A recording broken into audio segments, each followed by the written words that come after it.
If you look at the 10 plagues, you'll see something interesting about the first 3. Moshe doesn't start them. Instead, it's his brother Aaron, who does. Before the first and the second plagues, it's Aaron who's commanded to take his staff and strike the water. And before the third plague, it's again Aaron who's commanded to take his staff and strike the ground.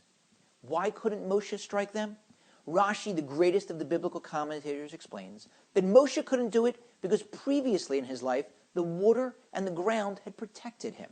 The water had protected him when he was a little baby and his mother put him in a basket into the Nile. And the ground had protected him after he killed the Egyptian taskmaster who was torturing the Jew. After killing him, Moshe buried his body in the ground. And so it would have been disrespectful, it would have been a lack of gratitude for Moshe to strike the water or the ground, both of which had previously protected him.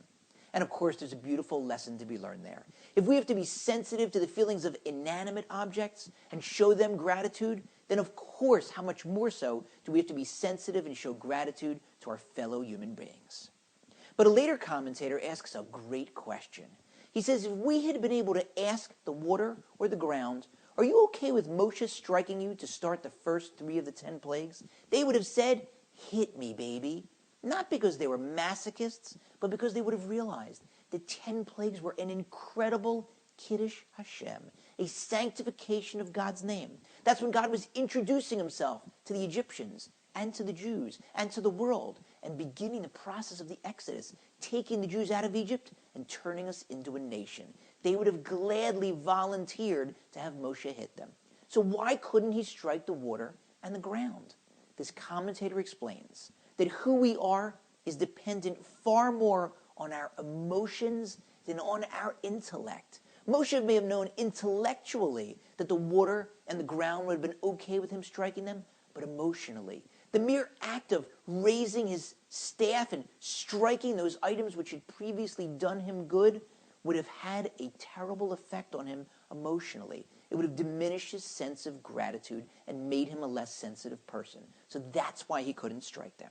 And similarly, Maimonides, the Rambam, tells us that if you have a choice of giving $1,000 in charity to one person or $1 in charity to 1,000 different people, you should give the $1 to the 1,000 different people. Why?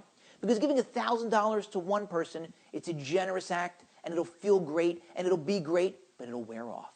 Giving $1 to 1,000 people creates muscle memory. It'll turn you into a more generous person.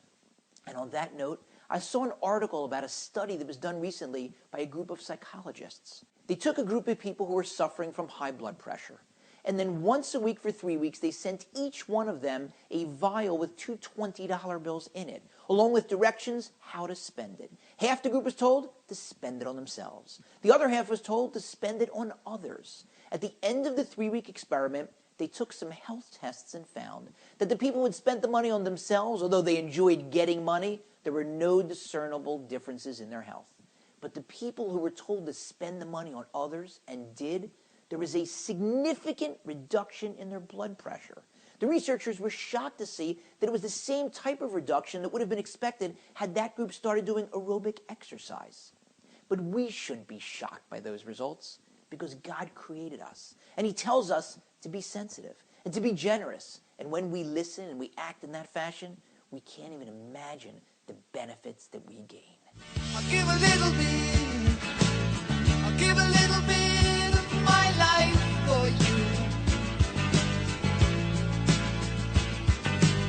So give a little bit.